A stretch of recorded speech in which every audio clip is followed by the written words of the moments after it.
ஒன்னு சேர பொறுப்பெடுத்து உருகும் இந்த மாது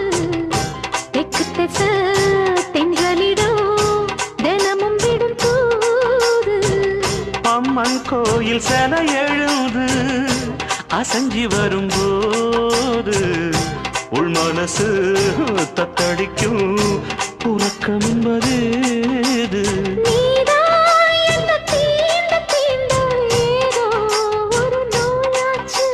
நான் தான் உன்னை சீண்டி சீண்டி பார்த்து ரொம்ப நாளாச்சு கொஞ்சம் இடம் கொடுத்த பச்சை கொடி பிடிச்சா எத்தனையோ வித்தைகளை இப்பவே நீ காட்டிடுவே